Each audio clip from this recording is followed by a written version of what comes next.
Assalamualaikum warahmatullahi wabarakatuh. Sampurasun, kumaha daramang. Ya, bertemu lagi dengan Bapak Zainuddin, mewakili MGMP Bahasa Sunda SMP Kota Depok. Dalam kesempatan yang berbahagia ini, kita akan membahas satu materi penting di kelas 7 semester genap, yakni aksara Sunda. Ya, selamat menyimak dengan sungguh-sungguh.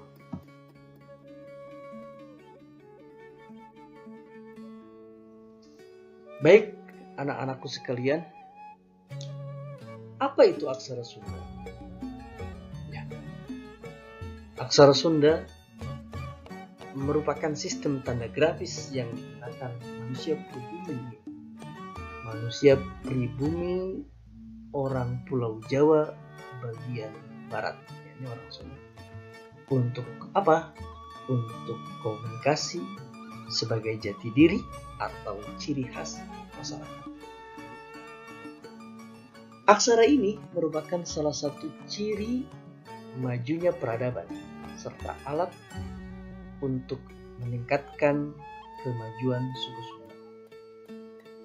Dan perlu kalian ketahui bahwa aksara Sunda yang digunakan dalam pengajaran di sekolah tentu berbeda dengan aksara Sunda kuno yang digunakan pada masa kerajaan dahulu. Aksara Sunda yang sekarang sungguhnya sudah dimodifikasi agar lebih mudah dan lebih praktis dalam mengajarkan dan menggunakannya.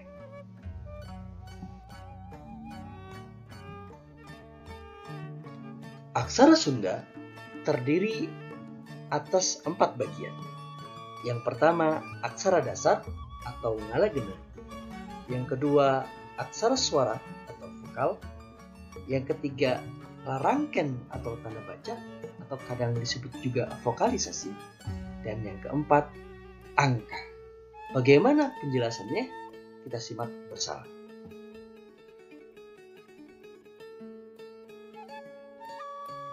Aksara dasar atau ngalagena adalah aksara utama dalam aksara Sunda.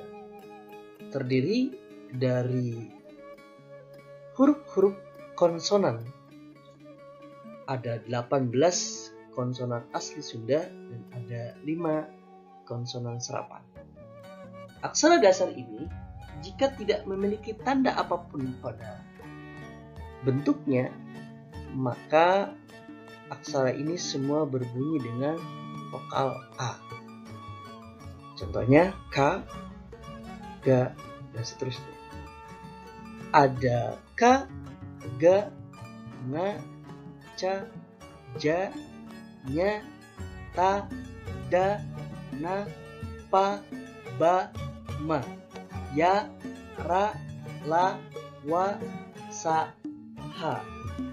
Ada juga Fa, Pa, Ka, Sa, Za yang merupakan aksara serapan.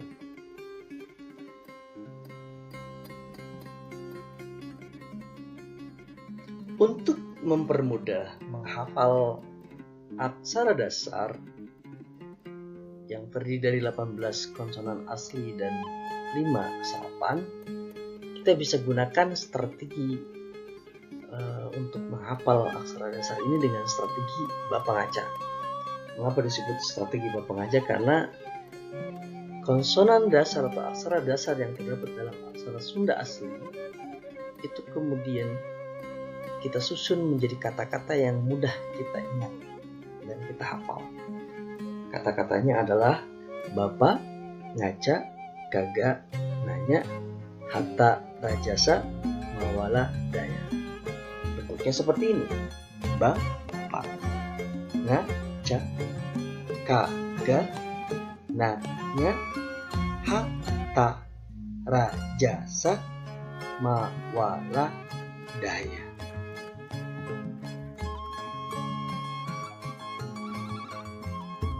Selanjutnya, bagian yang kedua dari aksara Sunda adalah aksara suara atau vokal mandiri.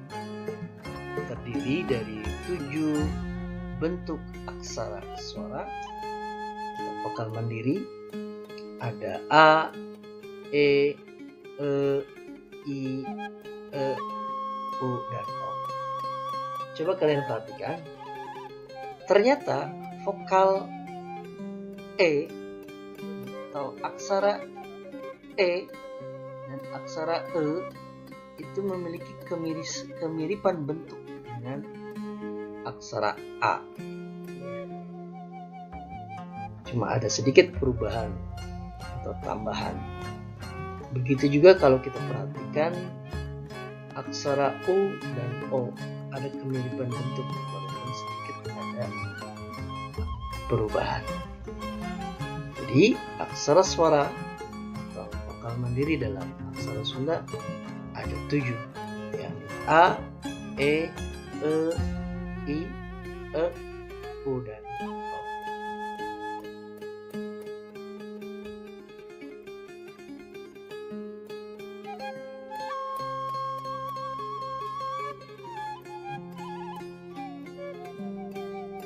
Ya, bagian ketiga dari aksara Sunda adalah rarangken atau vokalisasi atau tanda baca. Jumlahnya ada 13 tanda baca yang ada dalam aksara Sunda dengan rumus 6U, 3S, 3T, 1M. Apa maksudnya? Ada 6 tanda untuk ubah bunyi, ada 3 tanda untuk sisip bunyi, ada 3 tanda untuk tambah bunyi, dan ada 1 tanda agar bunyinya menjadi mati atau maihat suara. Bagaimana penjelasannya? Berikut lebih lengkap. 6 tanda untuk ubah bunyi. Yang pertama kita bisa lihat ada tanda yang posisinya ada di atas aksara dasar. Ini yang pertama mengubah bunyi yang awalnya A menjadi I. Kemudian yang kedua ada tanda yang posisinya di bawah untuk mengubah bunyi A jadi I. Yang ketiga ada tanda seperti huruf V, posisinya di atas aksara dasar, dia mengubah bunyi jadi E. Yang keempat, posisinya di atas aksara dasar, bentuknya seperti bunyi E, tetapi ada tanda sedikit tambahan, dia mengubah bunyi jadi E. Yang kelima, ada tanda sebelum aksara dasar seperti ini, dia mengubah bunyi jadi E. Dan yang terakhir keenam, ada tanda yang posisinya setelah aksara dasar, dia mengubah bunyi menjadi O. Adapun 3 tanda sisip. Yang pertama adalah untuk menyisipkan R. Sisip itu berarti di tengah-tengah. Dia ada di bawah aksara dasar. Kemudian bentuknya seperti yang kalian lihat ya. Kemudian ada sisip bunyi L. Dia juga posisinya ada di bawah aksara dasar. Bentuknya bisa kalian lihat. Dan yang ketiga adalah sisip Y. Bentuknya atau posisinya ada di bagian bawah dan samping kanan aksara dasar. Ini 3 tanda sisip bunyi. Selanjutnya 3 tanda tambah bunyi. Ada 3 tanda tambah bunyi. Ada tambah bunyi R, bunyi H, dan bunyi eng. Kalian perhatikan tuh, bunyi R posisinya ada di atas aksara dasar, bunyi H posisinya ada di samping kanan aksara dasar, dan bunyi eng yang bentuknya bulat kecil itu posisinya ada di atas aksara dasar. Dan terakhir dari rangkaian atau tanda baca ini adalah 1 tanda baca yang fungsinya untuk mematikan bunyi. Untuk bisa lebih jelasnya nanti kita perhatikan contoh penggunaannya. Selanjutnya bagaimana menggunakan 6 tanda baca ubah bunyi. Kita ambil contoh konsonan dasar ba ya. Jika ba ini tidak mendapatkan tanda baca apapun, baik di atas, di bawah, atau di sampingnya, maka hanya dibaca ba. Tapi karena ada tanda baca yang menyertai konsonan dasar ini, maka akan berubah bunyi. Awalnya ba, karena ada tanda baca ubah bunyi i, maka menjadi i. Begitu juga ketika ada tanda baca ubah bunyi u, maka dia menjadi u. Atau be, b. Jadi fungsi tanda baca ini, tanda baca ubah bunyi ini mengubah bunyi yang awalnya semua berbunyi ba jadi bi, bu, be, b atau bo, tergantung apa tanda baca yang menyertai konsonan dasar ini. Kalau kita gunakan konsonan dasar yang lain, misalnya ca atau da, maka menjadi ci, cu, ce, ce, dan seterusnya. Jadi sangat tergantung dari tanda baca yang menyertainya. Ya, kita lanjutkan. Untuk 3 tanda baca sisip bunyi, ada sisip bunyi E, ada sisip bunyi L, dan ada sisip bunyi Y. Jika kita gunakan aksara dasar ba saat mendapatkan sisip bunyi R sisi bawah, maka ba ini tidak lagi dibaca ba, tetapi menjadi bra. Begitu juga ketika ba ini mendapatkan sisip bunyi L, posisinya, maka ba tidak lagi ba, menjadi bla. Begitu juga ketika ba ini mendapatkan sisipan Y, tanda sisip Y, maka ba ini dibaca bia. Lanjut ya, kita akan jelaskan 3 tanda baca tambah bunyi. Ada 3 tanda baca bunyi, ada tambah bunyi R, tambah bunyi H, dan tambah bunyi eng. Ketika konsonan dasar ba diberikan tanda baca tambah bunyi R, maka dia berubah bunyi menjadi bar. Begitu juga ketika ba ditambah tanda tambah bunyi H, maka berubah menjadi bah. Dan ba ketika mendapatkan tanda tambah bunyi eng, maka dia berubah menjadi bang. Dan terakhir dari pembahasan rangkaian ini adalah 1 tanda baca yang fungsinya untuk mematikan bunyi. Kita lihat di sini ada konsonan dasar atau aksara dasar ba.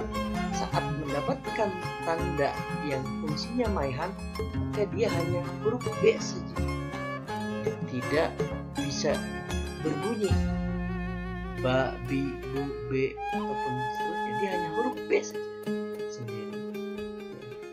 Itu penjelasan tentang rangkaian atau tanda baca dalam aksara Sunda. Bagaimana dengan angka dalam aksara Sunda? Bagian terakhir dari pembahasan aksara Sunda.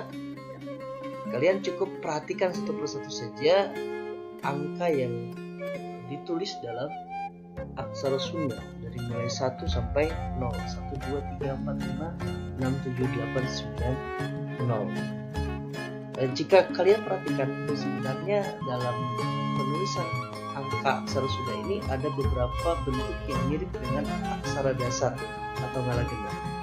Bisa kalian perhatikan, misalnya angka 1, dia itu mirip dengan aksara dasar wa. Angka 2 mirip dengan aksara dasar nga. Begitu juga angka 3, dia mirip dengan vokal mandiri atau aksara suara u. Nomor 4 juga, angka 4, dia mirip dengan aksara dasar ra. Nomor 7 juga, dia mirip dengan aksara dasar la. Nomor 8 mirip dengan aksara dasar ca, dan seterusnya. Cuma perlu kalian perhatikan bahwa dalam penulisan angka dalam aksara Sunda penulisannya harus diapit oleh 2 tanda garis berdiri. Bisa kalian perhatikan contohnya, misalnya angka 2021 dia ditulis seperti ini ya, jadi diapit 2 garis lurus.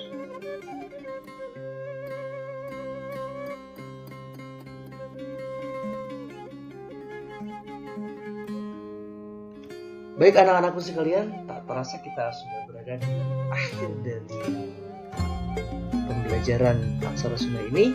Kita akan bahas tentang contoh penulisan aksara Sunda.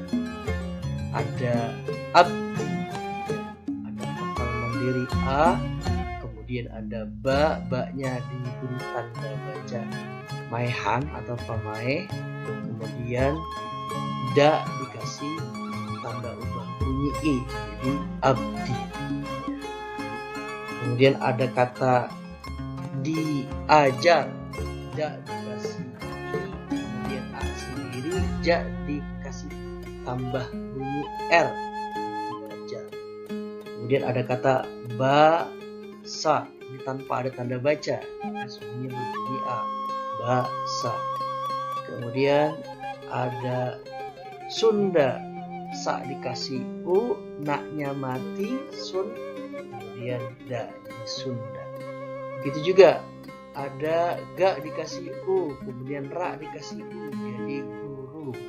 Ada sa dikasih si, sa dikasih i, maaf. Kemudian sa-nya mati jadi sis. Kemudian ada aksara dasar wa, jadi siswa. Ada aksara sa, kemudian ada aksara ka dikasih o, jadi sako. Kemudian ada aksara dasar la, jadi sakola. Dan terakhir ada aksara da dikasih tanda ubah bunyi e, jadi d. Kemudian pa dikasih tanda ubah bunyi o, jadi po. Kemudian ka dimatikan, jadinya dibaca depok.